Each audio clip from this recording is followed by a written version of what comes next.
Welcome to SVR IAS Academy. Our website is commandindia.com. We started a new initiative that learning the current affairs through multiple choice questions or prelims questions. Every day we'll try to create prelims questions, and via that we will teach you current affairs and we'll try to post it on daily basis.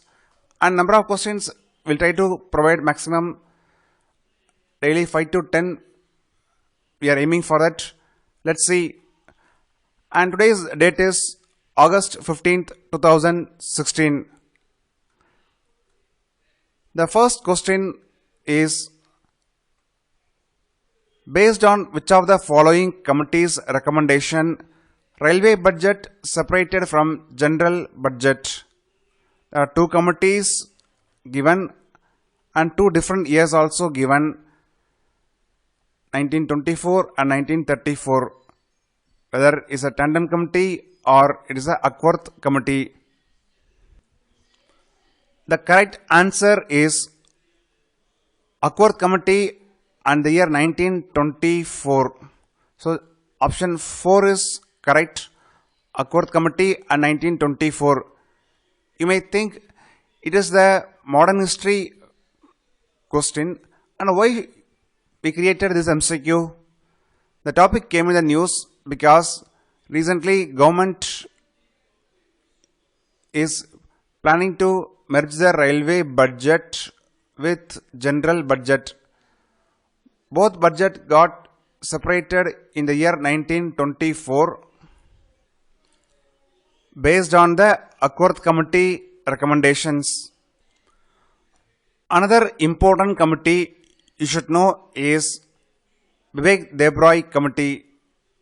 Vivek Debroy committee was appointed by government to make suitable recommendations on making the railway more efficient. The committee recommended that railway budget should be integrated with general budget. Based on the recommendations, recently Railway Minister also asked Finance Ministry to make railway budget as a part of general budget. In this background, this topic is very important for Mains 2016. What are the pros and cons of merging the railway budget with general budget? It is one of the important area for mains examination. So at least try to write 4 to 5 pros and 2 to 3 cons points on merging the railway budget with the general budget and take your stand on this. Even it may be asked in the interview in 2017 as well. Now let's discuss the next question. Scientists have recently developed a technique that may help the law enforcement officials to gather data from smartphones. What is the name of this technology? The topic came in the news on August 15th, 2016, and we expect a question in the mains GS paper 3 on this topic. So what is the name of this technology? Let's look at the choices. 4 choices are given. One is periscope, second is redroscope, third is proctoscope, and fourth one is altimeter. Altimeter used to come in the news with respect to space technology. We'll discuss about altimeter in our Science and Technology video lecture. The correct answer is redroscope. Redroscope is the correct answer.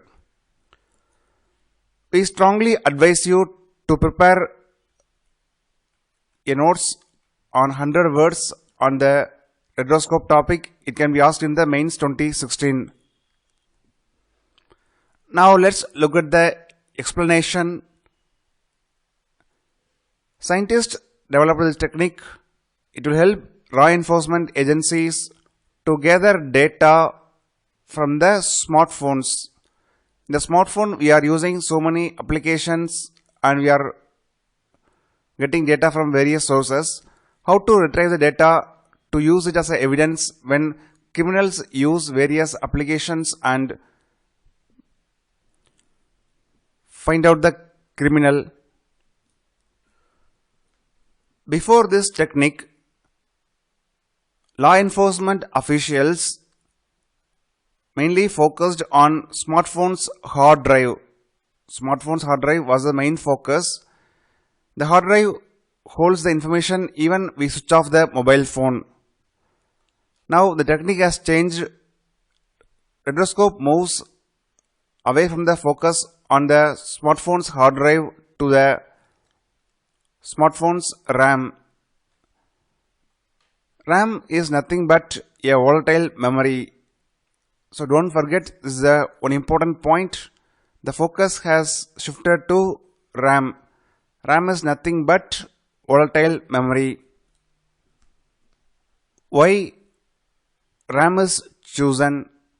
RAM, that is nothing but volatile memory, has freshest information from all apps. If you are using 10 apps at a time, then RAM holds the freshest information or the latest information. So by focusing on RAM,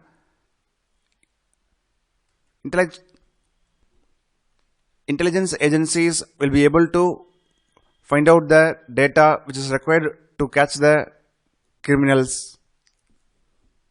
One more important prelims point you should know is, if phone is switched off, then volatile memory will be erased. So retroscope technique is useful as long as phone is running, and if phone gets switched off, volatile memory is not useful. But if you are comparing the volatile memory with the hard drive, information on the hard drive is available even the phone is switched off. These are the important points on the retroscope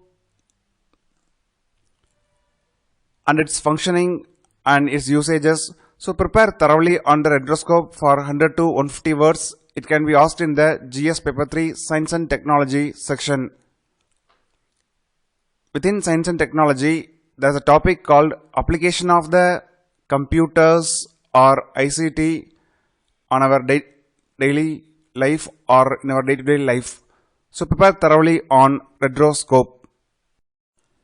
Now we will discuss the next question. Consider the following statements. There are two statements are given. Statement A says that Chikungunya is caused by bite of Anopheles mosquito, whereas Dengue is caused by bite of Aedes mosquito. Statement B says that Chikungunya is not as dangerous as dengue. So two statements are given, whether both statements are correct or not.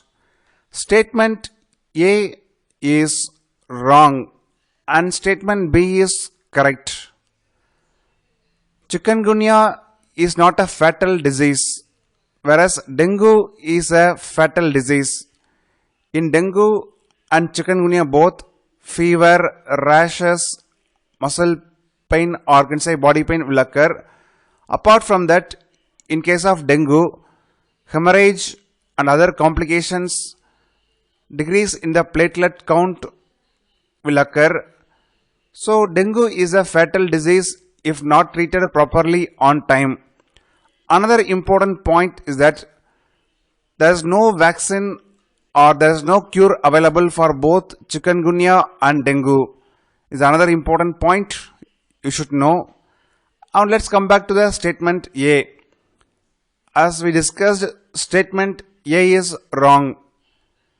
Chikungunya and dengue both caused by bite of Aedes mosquito. So both are spread by the bite of Aedes mosquito. Both diseases are viral diseases.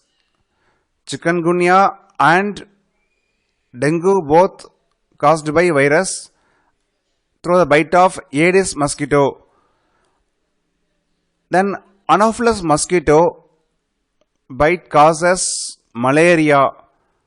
Don't forget, mosquitoes is one of the interesting area for prelims examination, and other diseases are caused by bite of Aedes mosquito. Another important point is that Anopheles mosquito bites mostly during the night time, and Aedes mosquito bites aggressively during the daytime. So statement A is wrong and statement B is correct. So which of the above statements is or correct?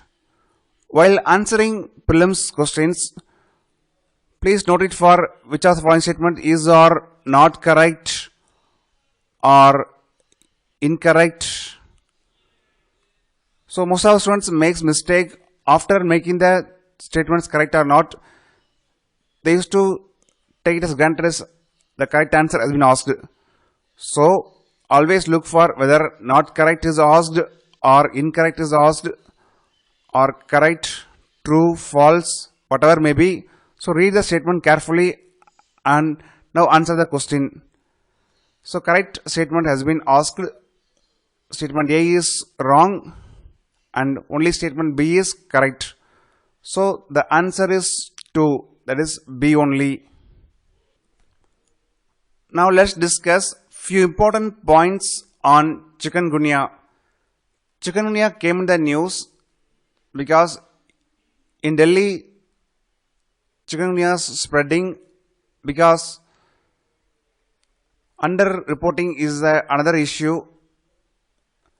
The reasons for under-reporting is that high cost of diagnosis and shortage of testing facilities.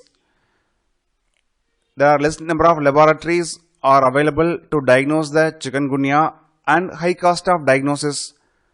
Around 3,000 rupees will cost to take PCR test. PCR test and ELISA test can be used to detect the chikungunya. Probably you might be knowing about ELISA. ELISA is a screening test used for diagnosis of HIV. ELISA test can be used to diagnose any viral disease because HIV and chikungunya are viral diseases. PCR test that already we discussed. PCR stands for polymerase chain reaction test that can be also used to diagnose chikungunya. The image simply explains how chikungunya transmission occurs. When mosquito bites an infected person or person having chikungunya and takes a blood meal from the infected person, virus reaches the mosquito and multiplies in the gut of the mosquito. After multiplication, when the infected mosquito bites healthy person, the healthy person develops chikungunya. So prepare thoroughly on chikungunya, dengue, HIV. You may get one question from this area. So that's all about today's MCQ discussion on current affairs. We hope you enjoyed the video lecture, and if you like our video lectures, subscribe to our YouTube channel and invite your friends to subscribe to our YouTube channel, that is SVR IAS. If you attempted the Prelims 2016 or if you have seen the question paper, around 50 to 55% of the questions has been asked from the current affairs section. Nobody expected that. Even current affairs from last 2 to 3 years has been asked. So don't forget to read the newspaper every day. Nowadays, newspaper is the Bible for civil service examination. Without reading newspaper, nobody can clear IAS examination. So Don't forget to read the newspaper, and all the best.